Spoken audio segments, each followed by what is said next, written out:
Hello everyone, I welcome you all in this data structures playlist.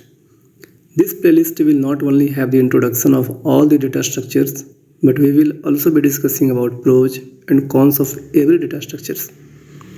We will try to identify the set of problems where a particular data structure could be applied. So if you are all prepared to walk along with me here in this journey of becoming data structures pro, then you are at the right place.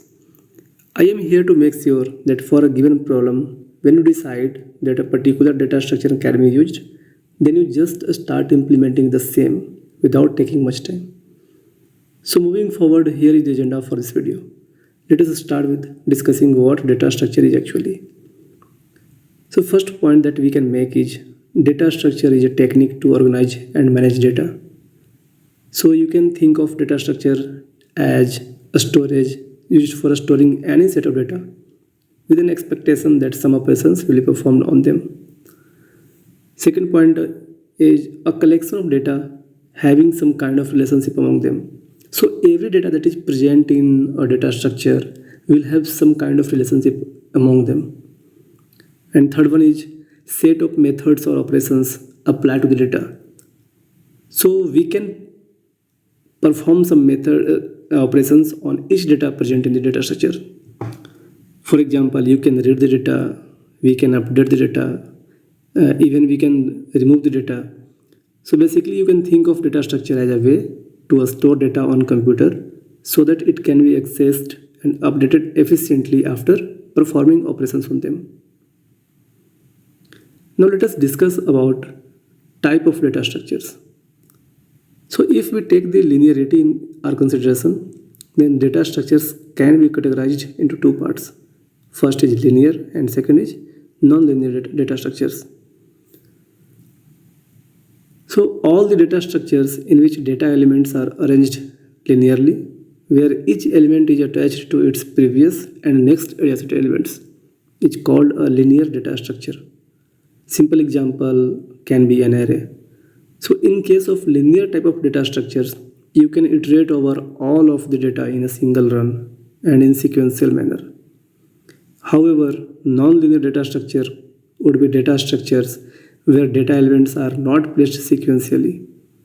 In a non-linear data structure, we can't traverse all the elements in a single run only. So data would be present on many levels if you take an example of tree. So data are distributed over many levels and data have parent-child relationship among them.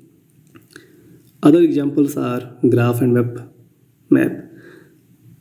So if you have not heard of what graph and maps are, then don't worry, we will discuss about these things in future videos.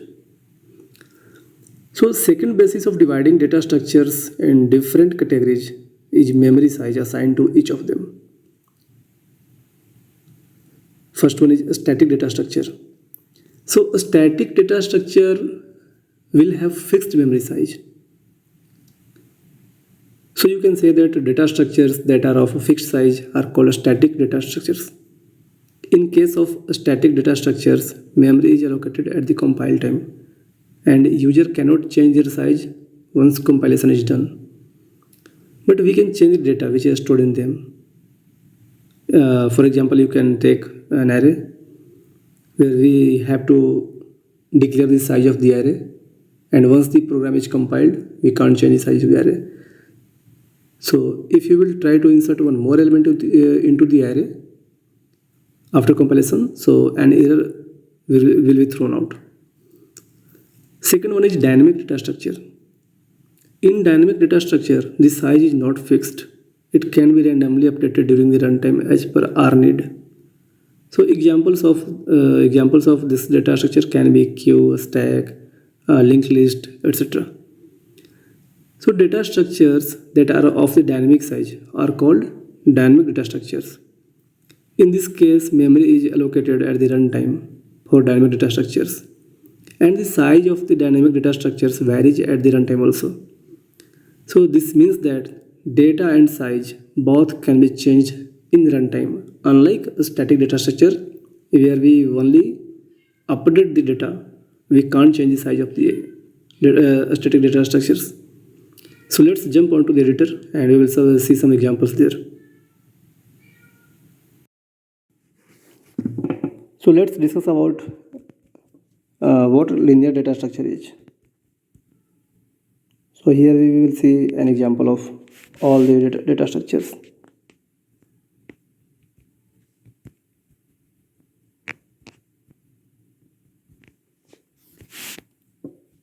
So for example, take an array.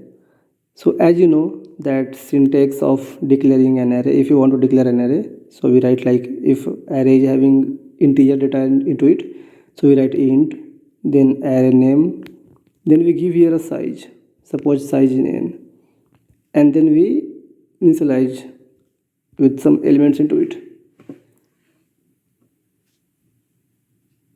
So if we write array 0, then it gives the first element.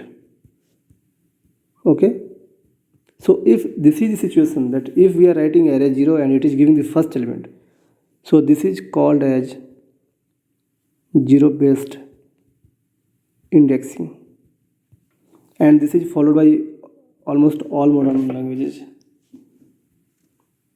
Okay, so suppose array is of size 5 and we are having elements 1 2 3 4 and 5, and we are trying to insert an element into the array with index 5. So index 5 signifies that we are trying to access sixth element, but as we know that array is of size 5, so this will throw another index out of bound exception. It means that array is of size 5 but we are trying to access sixth element, so this will throw an error. Okay, why? Because this is an example of a static data structure. A static data structure means that data structure will have some fixed size, and once the compilation is done you can only update the values. So if you try to write here like this, array of 4 equal to 4, then what will happen? You are trying to access fifth element and you are making that element to 5. So what will happen? This 5 will get converted into 4. So this is possible.